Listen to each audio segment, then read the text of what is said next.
이번 주에 이제 삼성전자의 주요 행사죠. 네, 언팩 행사가 예정되어 있습니다. 갤럭시 언팩 행사에서는 항상 이제 신규 스마트폰 갤럭시 시리즈가 공개가 됩니다. 이번에 공개되는 시리즈는 갤럭시 S25인데, 이번에 이제 공개되는 25 관련된 영상들은 한두 번 정도 이제 올려드렸지만, 추가적인 내용들 조금 더 이제 세부안들이 나와서 한번 체크를 해볼게요.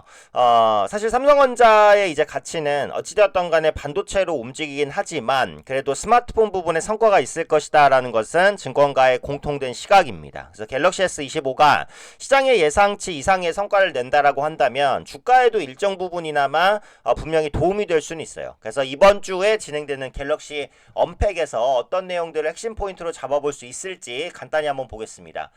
자, 갤럭시 S25죠. 2025년 상반기 언팩 D-3입니다. 그래서 이번 주에 공개가 되고, 갤럭시 S25가 이제 23일이죠. 23일 새벽에 공개가 되고, 뭐 여러가지 AI 기능, 가벼워진 무게인데, 여기 이제 나와 있지만, 이번 갤럭시 언팩의 그 체크 포인트는 두 가지예요. 첫 번째는 AI 기능이 강합니다. 그러니까 갤럭시 S24가 삼성전자 최초의 AI 폰이에요. 그래서 여기서 AI 기술들이 접목이 됐는데 초기입니다. 초기. 그죠? 그렇기 때문에 갤럭시 S25에서는 24 대비해서 훨씬 더 강화된 AI 기술이 적용이 될 거예요.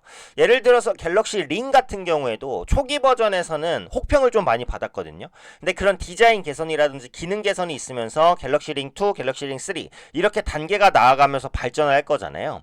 갤럭시 S24 같은 경우도 AI가 처음 도입됐기 때문에 부족했던 부분은 많았어요. 그래서 S25에서는 이런 AI 기능을 개선시킬 것이다 라는 거고, 실제로 갤럭시 S24에서 AI가 도입되면서 판매량이 많이 늘어나긴 했습니다.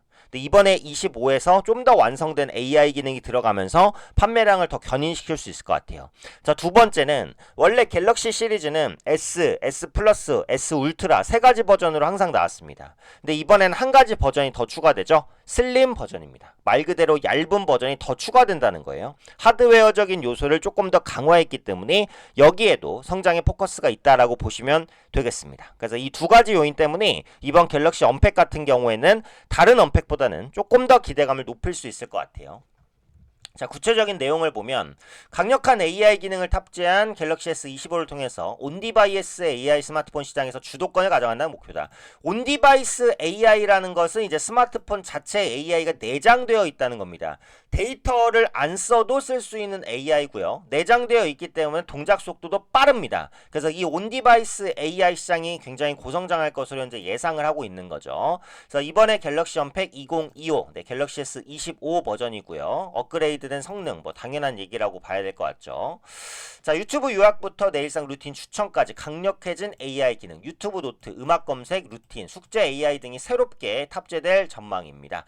유튜브 영상의 주요 내용을 텍스트로 요약해주는 기능이 유튜브 노트라고 보시면 될 것 같아요. 그래서 사용자가 영상을 시청하는 동안 AI가 핵심 내용 분석, 그리고 이를 삼성 노트 앱에 자동 저장을 한다. 이런 기능이 교육 업무를 비롯해서 정보 수집이 필요한 상황에서 상당히 유용하게 활용될 것으로 현재 시점에서는 좀 기대가 된다. 이렇게 보시면 될 것 같고, 숙제 AI 같은 경우 학생과 학부모들에게 상당히 유용할 기능이다. 그래서 강력한 AI 기능들을 설명을 하고 있는 상황입니다. 예상 주요 스펙을 보면 스냅드래곤 8 엘리트가 들어가는데 요 AP에 대해서 상당히 좀 긍정적인 시각들이 많고요. 그 다음에 카메라, 삼성전자의 카메라는 항상 최강의 이제 제품들을 장착을 했죠. 그래서 카메라 부분의 기대감도 상당히 높다라고 보시면 되겠고, 용량도 256, 512, 1TB. 그래서 주로 이제 512GB를 많이 채택을 합니다. 저도 요 512를 가장 많이 쓰고 있고요. 가볍고 예뻐진 갤럭시 신미성 강화, 4년 만에 둥근 모서리 디자인을 다시 가져왔습니다. 저는 개인적으로 각진 디자인을 좀 더 좋아하는데 요건 이제 개인의 취향 차이라서 둥근 모서리 디자인을 좋아하시는 분들도 충분히 있기는 할 것 같아요. 그래서 요게 이제 어떤 성과를 내는지 좀 더 지켜봐야 될 것 같고, 무게도 전반적으로 조금 더 가벼워지긴 했습니다. 슬림을 제외하고 일반 모델도 무게가 좀 더 가벼워졌다는 거예요. 앞서 말씀드린 대로 퀄컴 스냅드래곤 8 엘리트 칩셋 16GB 메모리 탑재, 하드웨어가 상당히 업그레이드가 됐습니다. 이 부분에 대해서 호평하시는 분들이 많더라고요. 그래서 하드웨어 부분에서의 확실한 업그레이드가 좀 있었을 것이다 라는 거죠. 그래서 갤럭시 S25 시리즈의 출시가격 상승 불가피하다, 환율 상승, 부품 가격 인상돼 기정사실로 받아들여진다 라고 했는데, 최근에 나오는 기사를 보면 지금 전작과 대부분 동일한 것으로 알려져 있어요. 그래서 크게 인상되지는 않았어요. 그러니까 이것도 판매가 촉진될 수 있는 기본적인 요소가 될 수 있을 거라는 거죠. 그래서 업계에서는 물가 상승, 스펙 상향으로 인해서 시리즈 가격이 전작보다 오를 것으로 전망했지만 대부분 모델 가격이 전작과 같았습니다. 이게 가장 최근에 나온 기사라고 보시면 되겠고요. 팁스터가 공개한 사진이죠. 네, 사진을 보시면 팁스터가 이제 그 삼성전자 갤럭시에 미리 이제 유출되는 그런 사이트라고 보시면 되는데, 두 모델은 이제 가격과 같다. 그리고 플러스 모델의 경우 기존과 비교했을 때 22,000원씩 올린 바 있다. 그래서 그 25 울트라 모델만 소폭 올랐다. 그러니까 올린 바 있다. 예전에 그랬다는 거고, 전작보다 4만원 정도. 그러니까 가격 인상이 거의 없었다는 부분. 256 모델 같은 경우 오히려 가격이 낮아졌다라는 거예요. 전작보다 400원 정도 싸다는 거죠. 그래서 별로 차이는 없습니다. 그래서 실제로 판매가 가격이 판매에 큰 악영향을 미치진 않을 것이다. 이렇게 보시면 되겠고요. 그 다음에 이제 슬림입니다. 슬림에 대한 두께가 얼마냐 이게 나왔는데, 두께가 그렇게까지 얇진 않은 걸로 지금 판단이 되고 있어요. 표준 모델과 큰 차이는 없다라는 거죠. 갤럭시 25 슬림의 두께를 가늠해 볼 수 있는 렌더링 이미지가 나왔는데, 밑에 보시는 요 부분입니다. 그래서 S25, S25 플러스, 25 슬림, 25 울트라인데 25 슬림이 요 세 번째예요. 그래서 보시면 6.4mm로 가장 얇긴 합니다. S25와 플러스가 7mm대, 그리고 울트라가 8mm대인데 요게 이제 6mm대예요. 그래서 뭐 1mm 정도 차이네, 뭐 그렇게까지 얇진 않은 거 아니냐 이럴 수 있지만, 사실은 이게 무게나 그립감에 있어서 1mm 차이가 작지 않습니다. 꽤 커요. 만져보시면은 차이가 나거든요.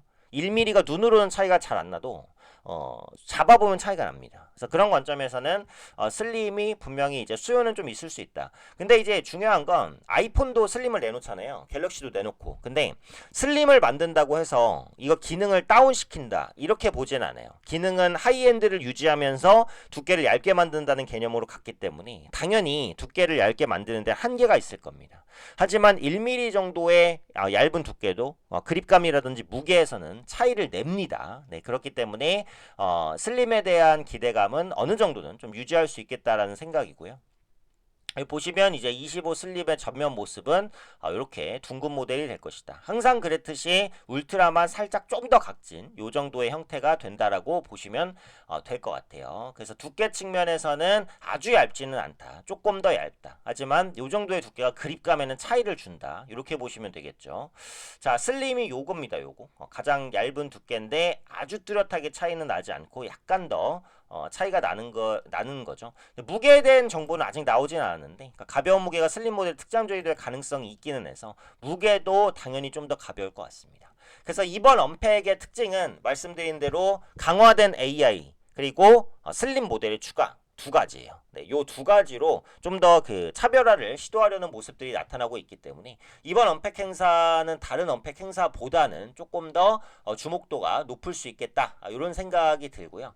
그 다음에 이제 삼성전자도 XR 기기를 본격적으로 출시하기 시작했잖아요. 네, 메타라든지 이제 애플 의 제품들이 이제 좀 나와 있는데, 삼성전자도 이제 XR 기기를 출범을 시킵니다. 근데 아직은 XR로 즐길 수 있는 컨텐츠가 별로 없어요. 그러다 보니까 이제 XR 기기가 나와도 뭐 판매가 이제 뭐 크게 증가한다라는 건 아니겠지만, 삼성전자가 지금까지 공개하지 않았었던 XR 기기를 공개한다는 것 자체가 좀 의미가 있을 것 같아요. 그래서 포커스는 AI 슬림인데 여기서 XR 기기도 좀 추가된다. 이 정도 보시면 될 것 같아요. 자, 마지막으로 이제 삼성전자 차트 잠깐 보면,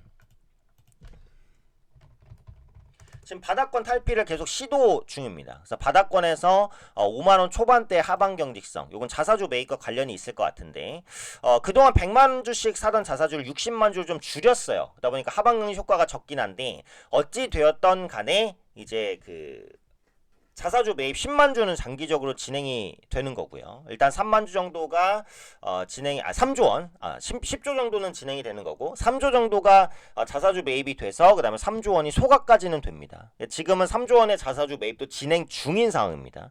그래서 한 달, 두 달 정도는 하방 경직이 있을 거고 그다음에 3조 원 소각 시점에서 또 주가가 반등 탄력을 가져갈 수 있으니까 자사주 매입으로 하단은 튼튼하다. 네, 시간이 좀 지났지만 조금 여유 있게 보시면 주가는 우상향 가능성이 있다. 어쨌든 삼성전자의 가치는 반도체로 움직이겠지만 스마트폰 부분에 성과가 있으면 이 소폭이나마 주가에 도움이 될 수 있으니까 이번 갤럭시 언팩 공개 이후에 언론들의 좀 반응을 좀 눈여겨 보시면 좋지 않을까 그렇게 생각됩니다.